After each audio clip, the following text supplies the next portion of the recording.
पश्चिम बंगाल में जैसे जैसे चुनाव नजदीक आ रहा है, वैसे वैसे बीजेपी और तृणमूल की दुश्मनी नए परवान चढ़ रही है। इस दुश्मनी में कोयला घोटाला भी अहम भूमिका निभा रहा है। सीबीआई ने कोयला घोटाले के कथित जो 264 बेनामी प्लॉटों का पता लगाया, जिनके तार टीएमसी नेताओं से जुड़ रहे हैं।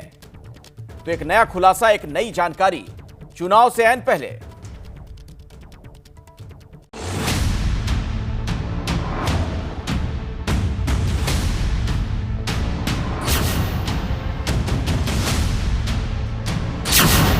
बंगाल में चुनावी पारा गर्म है। इस गर्मी को और बढ़ा रहा है कोयला घोटाला। बंगाल की 294 सीटों पर चुनाव से पहले सीबीआई को मिला है 264 प्लॉट का कथित घोटाला। इस घोटाले में जिन लोगों का नाम आ रहा है वो ममता बनर्जी के भतीजे अभिषेक बनर्जी के करीबी माने जाते हैं। जरा ध्यान से देखिए सीबीआई के इस दस्तावेज को, जिसमें साफ तौर पर पश्चिम बंगाल के 4 जिलों में मौजूद कोयला घोटाले से संबंधित 264 प्लॉटों के बारे में सिलसिलेवार तरीके से जानकारी दी गई है। इनमें सबसे ज्यादा प्लॉट पश्चिम बंगाल के पुरुलिया जिले में मौजूद हैं। आरोप है कि पुरुलिया समेत 4 जिलों में अवैध तरीकों से कोयला खोदकर निकाला गया। ये plot Eastern Coal Field Limited के कोयला खदानों के बेहद करीब हैं। सीबीआई को शक है कि इन प्लॉटों को खरीदने में भी कोयला घोटाले के पैसों का इस्तेमाल किया गया। फिलहाल सीबीआई की अपील पर पश्चिम बंगाल की विशेष अदालत ने इन चारों जिलों के डीएम को आदेश दिया है कि इन 264 प्लॉट को अगले आदेश तक जब्त कर लिया जाए। अब जिला मजिस्ट्रेट इन प्लॉटों को जब्त करने की कार्रवाई के पहले नोटिस निकाल रहे हैं कि अगर ये प्लॉट किसी और के हैं तो वो जिला मजिस्ट्रेट के सामने अपनी आपत्ति दाखिल करें।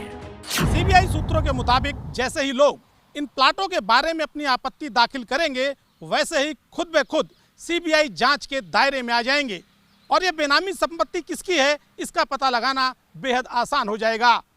सीबीआई सूत्रों के मुताबिक अब तक की जांच के दौरान पता चला है कि ये प्लाट कोयला घोटाले से संबंधित है और इन प्लाटों से अवैध तरीके से कोयला निकालकर मध्य प्रदेश और उत्तर प्रदेश के कुछ लोगों को कम दामों पर बेचा भी गया था। सीबीआई ने इस मामले में टीएमसी नेता विनय मिश्रा के भाई विकास मिश्रा के खिलाफ लुकआउट सर्कुलर जारी कराया है। ये लुकआउट सर्कुलर देश के सभी एयरपोर्ट, बंदरगाहों, एंट्री पॉइंट पर इसलिए दिया गया है कि जिससे विकास मिश्रा देश छोड़कर फरार न हो सके। सीबीआई को शक है कि विकास मिश्रा अभी देश में है और जानबूझकर सीबीआई के सामने पेश नहीं हो रहा है। सीबीआई सूत्रों का मानना है कि विकास मिश्रा अपने भाई विनय के साथ हर बैठक में मौजूद रहता था। खास बात यह है कि ममता बनर्जी के भतीजे अभिषेक बनर्जी के खासम खास कहे जाने वाले विनय मिश्रा के खिलाफ सीबीआई कोर्ट में आरोप पत्र दाखिल कर चुकी है और कोर्ट से उसका ओपन वारंट भी जारी करा चुकी है। विनय मिश्रा देश छोड़कर फरार है और उसके दुबई और बांग्लादेश में जाने की आशंका है। सीबीआई ने इस मामले में पिछले हफ्ते उत्तर प्रदेश के मुगलसराय और मध्य प्रदेश के कुछ स्थानों पर छापेमारी की थी।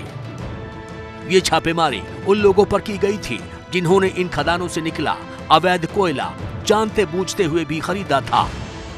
सीबीआई सूत्रों के मुताबिक इन लोगों को भी पूछताछ के लिए कोलकाता बुलाया गया है। सीबीआई इस मामले में टीएमसी नेता विनय मिश्रा के खिलाफ इंटरपोल का रेड कॉर्नर नोटिस जारी कराने जा रही है, जिसके बाद विनय मिश्रा को विदेशों में भी गिरफ्तार किया जा सकेगा। सीबीआई विकास मिश्रा को इसलिए सामने लाना चाहती है जिससे पता चल सके कि विनय मिश्रा और घोटालेबाजों के बीच हुई बैठक में टीएमसी के और कौन कौन से नेता शामिल होते थे। कोयला घोटाले को लेकर विनय मिश्रा और पश्चिम बंगाल के कुख्यात कोयला माफिया अनूप माझी उर्फ लाला को अभी तक सीबीआई पकड़ नहीं पाई है। इन लोगों का नाम ममता के भतीजे अभिषेक बनर्जी और उनकी पत्नी रुजिरा बनर्जी से भी जोड़ा जा रहा है, जिसे लेकर राजनीति गर्म है।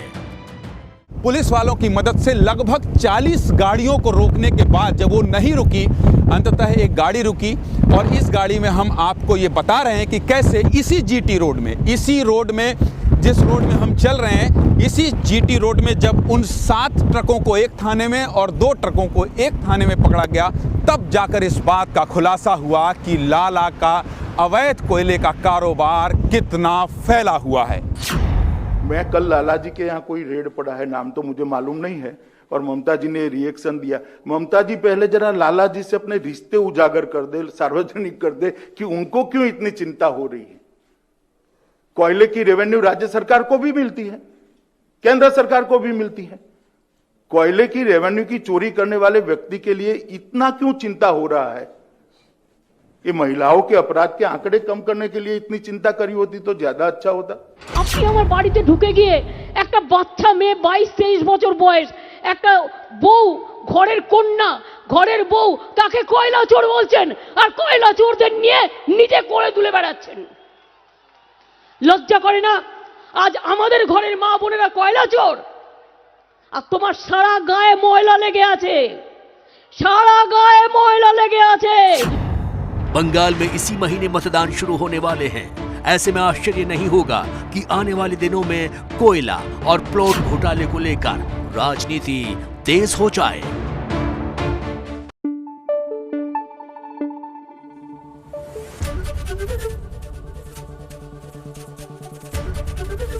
एबीपी न्यूज आपको रखे आगे।